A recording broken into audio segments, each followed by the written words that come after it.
चतुर्थी की पूजन में जो आप आखा दाना रखते हो, गेहूँ वगैरह कुछ भी जो भी रखते हो, उसकी बड़ी महत्वता होती है महाराज। यहाँ तक कहा गया है, चतुर्थी की कथा तो आप लोग पढ़ते होंगे, जो लोग पढ़ते हैं उनको मालूम होगा। चतुर्थी की कथा में लिखा है, चौथ माता के व्रत में वर्णन किया गया है कि वो आखा दाना जो रखा जाता है, मान लो कोई जरूरी काम होता है तभी आखा दाना को रखा जाता है, संभाल के रखते हैं कि हम इस काम के लिए जा रहे हैं और हमारा ये कार्य सफल होना चाहिए। तो जिसने चतुर्थी का व्रत करा है, जिसने चंद्रदेव का पूजन करा, चतुर्थी का व्रत करा, वो गणेश जी से विनती करके वहां से 2-4 आखा दाना उठा ले, और जो व्यक्ति का काम अटक रहा है अपने ही घर का, पर दूसरे कुल को नहीं देना, अपने ही कुल के अंतर्गत जो काम अटक रहा है उसकी जेब में, उसके पल्लू में उस चीज़ को रख दिया जाए। तो चतुर्थी जो अगली आती है, जैसे आप महीने की करते हो तो महीने की, और आप जैसे करते हो कि 4 अलग बड़ी बड़ी चतुर्थी करते हो तो उसके अनुसार आपका कार्य सिद्ध होता ही है। उस आखे दाने का इतना महत्व होता है क्योंकि चतुर्थी का व्रत करने वाली माता जब व्रत करती है तो स्वयं चतुर्थी की कथा में लिखा हुआ है कि पार्वती जी गणेश जी से चतुर्थी की कथा बचवाती।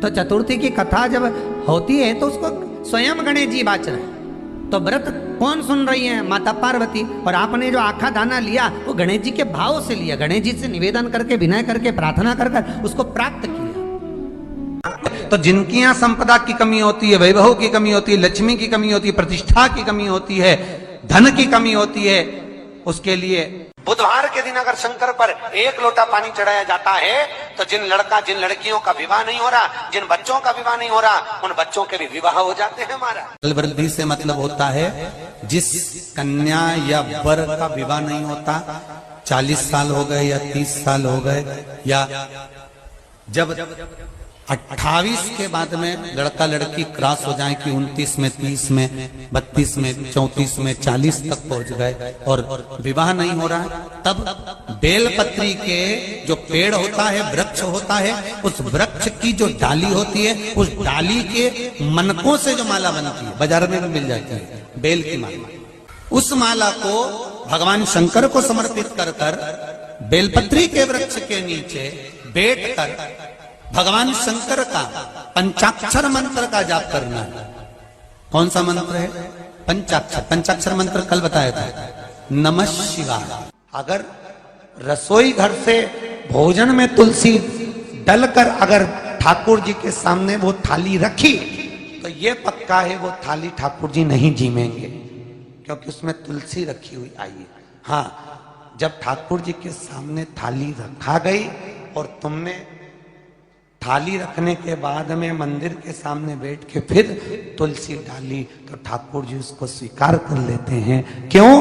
क्योंकि 33 करोड़ देवी देवता एक जगह पर विराजमान हैं। जब हम थाली रखते हैं, प्रथम देव उस भाग को ग्रहण कर ले। जब तक तुलसी डालते हैं, प्रथम देव अपनी दृष्टि हटा लेते हैं। समय होता है, एक टाइम होता है, एक पल होता है, एक घड़ी होती है कि गणेश जी महाराज हमारे घर में आ गए। गणेश जी की सबसे पहली जो आरती हो, उस आरती के समय पर अगर धूप बत्ती जलाई जाए या गोबरी को जलाकर उसमें गूगल छोड़ी जाए और गूगल छोड़ने के बाद गणेश जी का नाम ध्रुम वर्ण कह दिया जाए तो गणेश जी को तुम्हारे घर की पूजा स्वीकार करना पड़ती है। बस वो समय हम जानते, हम तो बस उतना जानते हैं कि शिव महापुराण में लिखा और मुद्गल पुराण में लिखा, गणेश पुराण में लिखा, गणेश जी का एक नाम होता है ध्रुम वर्ण। क्या नाम है? ध्रुम वर्ण गणेश जी का एक नाम होता है। जब हम धूप जलाकर और धूप लगाने के बाद में गणेश जी की सबसे पहली आरती करने के पहले अगर हम सबसे पहली आरती गणेश जी की कर रहे हो, अपने घर में स्थापना कर रहे हो, बिठा रहे हो, और तुम चाहते हो कि गणेश जी मेरे घर में आके मेरी पूजा को स्वीकार करें और जो मांगू मेरा गणेश मुझे दे 10 दिन के अंदर, तो पहला नाम लेकर पुकार लेना ध्रुम वर्ण विनायक, बैठो, बस काम हो गया। वो फिर ही होकर आता। सुंदर जोड़ी थी शंकर और पार्वती की, सही है कि गलत है? कभी नहीं झगड़ते थे। इसलिए पृथ्वी पर ना तो लक्ष्मी जी के व्रत हैं, ना ब्रह्माणी के व्रत हैं, ना इंद्राणी के व्रत हैं। अगर पूरी पृथ्वी पर सबसे ज्यादा व्रत किसके हैं? माता पार्वती। तीज का व्रत किसका? पार्वती का। चतुर्थी का व्रत किसका? पार्वती का। चौथ का व्रत किसका? पार्वती का। छठ का व्रत किसका? पार्वती का। जितने व्रत है सब माता पार्वती। गणेश जी मैया को प्रसन्न करने के लिए अष्ट रूप में धारण करते हैं। 8 रूप भगवान गणेश जी ने धारण किए। एक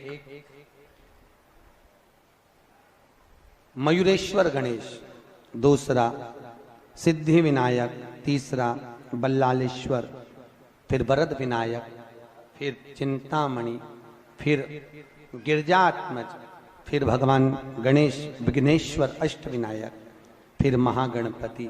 ऐसे गणेश जी के अष्ट नाम हुए। उस समय तिजोरी के अंदर जो गणेश की प्रतिमा रखी जाती है किस नाम से रखी जाती है? तो तिजोरी में हम जो गणेश की प्रतिमा रखते हैं वो वरद विनायक के नाम से रखते हैं। कौन सा गणेश? वरद। वरद विनायक के नाम से तिजोरी में गणेश रखते हैं। और वरद विनायक के नाम से गणेश जी तिजोरी में रखाते हैं। आपको कथा में कहा था घर में सीधी सूंड का गणेश और व्यापार व्यवसाय ऑफिस में उल्टी सूंड का गणेश होना चाहिए। वरद विनायक को तिजोरी में।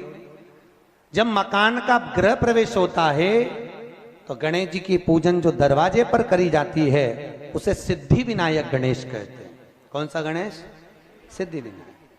जब हम घर में शुभ कार्य हो, बंदर बाल लगाएं, कोई दरवाजे पर शुभ लाभ लगाएं या स्वस्तिक बनाएं या माताएं दरवाजे पर रंगोली डाले तो उसी समय पर सिद्धि विनायक के नाम से रंगोली डालना चाहिए। तो घर में लक्ष्मी बढ़ती है, सिद्धता बढ़ती है। याद रखिए, कभी भी गणेश जी को, मिट्टी के गणेश जी लाते हो भादो महीने में, तो विसर्जन करो तो विसर्जन के समय पर 2 बिंदी, एक कंकु की एक हल्दी की, दीवार पर जरूर लगा देना चाहिए। क्यों? क्योंकि गणेश जी हमारे यहाँ आते हैं तो रिद्धि सिद्धि के साथ आते हैं, पर जब गणेश जी जाते हैं अगर हम बिंदी नहीं लगाते हैं तो गणेश जी अपनी रिद्धि सिद्धि को साथ में लेकर चले जाते हैं। पति के साथ पत्नी वापिस चली जाती है। जब हम बिंदी लगाते हैं तो उसका मतलब होता है कि हमारे घर की बहू हमारे घर में रहे, बेटा भले भ्रमण के लिए जाए। तो गणेश जी जाते हैं, रिद्धि सिद्धि घर में रह जाती है। इसलिए रिद्धि सिद्धि को घर में रखने के लिए 2 बिंदी लगाना चाहिए, एक कुंकू की एक हल्दी। रिद्धि सिद्धि। गणेश जी की प्रियता है दुर्वा। क्या प्रियता है? दुर्वा। कितनी दुर्वा गणेश जी को समर्पित करी जाती है? मात्र 5। कितनी? आज के जमाने में लोग गट्ठा बनाकर चढ़ा दें, वो अपनी जगह पर 5 दुर्वा पंचम इंद्रियों को वश में करने के लिए और भगवान के 5 जो स्वरूप हैं उनको अपने भीतर उतारने के लिए 5 दुर्वा। और दुर्वा में भी 3 गांठ।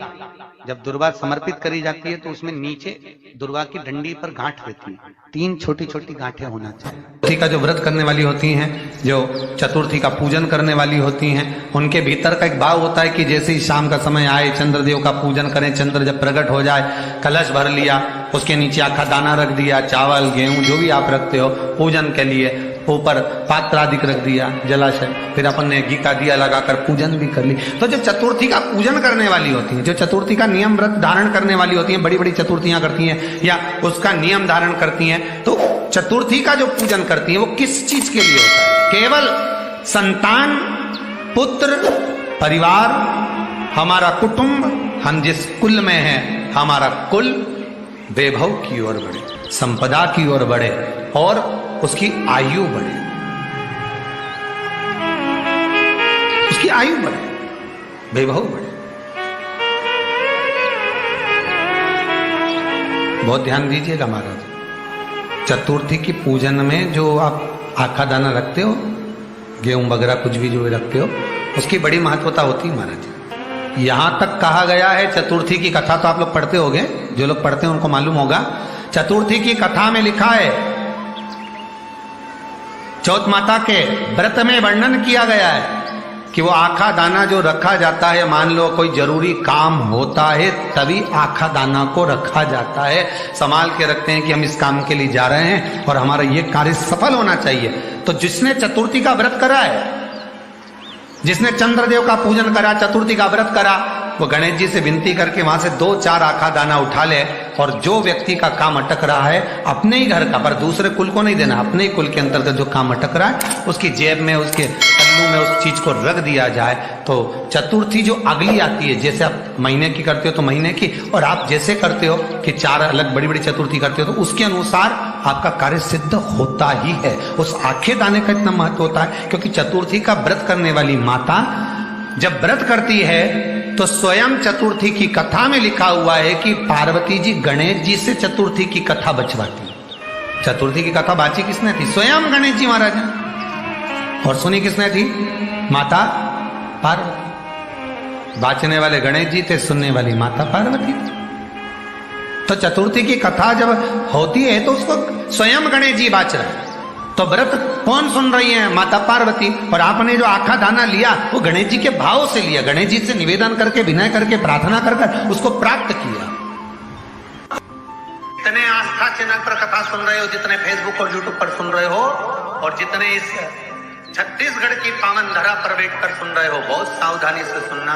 एक छोटा सा कपूर का टुकड़ा जब आरती में जलाया जाता है तो ये कपूर क्यों जलाते हैं? इस कपूर का महत्व क्या है? इस कपूर का कारण क्या है? ये कपूर है कौन जिसको हम आरती में जला? क्या जरूरत इस कपूर को आरती में जलाने की? क्या जरूरत इसको यज्ञशाला में जलाने की? क्या जरूरत है इस कपूर को पूजन में जलाने की? स्वयं गुरु बाबा कहते हैं यदि कोई आरती में, पूजन में, घर में एक कपूर का टुकड़ा आरती के बाद में जब समर्पित करेगा तो उसको अश्वमेध यज्ञ का पुण्य प्राप्त हो जाएगा। अश्वमेध यज्ञ के पुण्य को पाने के लिए कपूर का टुकड़ा आज भी आरती में जलाया जाए। एक कपूर का टुकड़ा सुख का, इसीलिए हमारे यहाँ शास्त्र कहता है महाराज, जब आपको घर में अगर ऐसा लगने लगे कि 15 दिन से बहुत बेचैनी है, बहुत दुख तकलीफ लग रही है, कोई ना कोई बीमार पड़ रहा है, कुछ ना कुछ तकलीफें लग रही है, तो एक पीपल का पत्ता ले लो, उसके ऊपर एक कपूर का टुकड़ा ले लो, सारे घर में घुमाकर उसको दरवाजे के बीच मध्य में जलाकर रख दीजिए। थोड़ी सी जला 20 से 25 मिनट के अंदर मकान में एनर्जी वापिस आ जाएगी, उस भवन में एनर्जी वापिस आ जाएगी। 20 से 25 मिनट के अंदर एनर्जी वापस। लग रहा है कि यहाँ नेगेटिव है तो उसको पॉजिटिव बनाया जा सकता है। रात को 12 बजे शंकर जी के मंदिर में शिवलिंग पर चढ़ी हुई बेलपत्री को उठाकर शंकर मंदिर का शिखर देखकर चबा चबा कर खा लीजिए। आपके पांव के घुटने बदलने की जरूरत नहीं पड़ेगी, ऑपरेशन की जरूरत नहीं।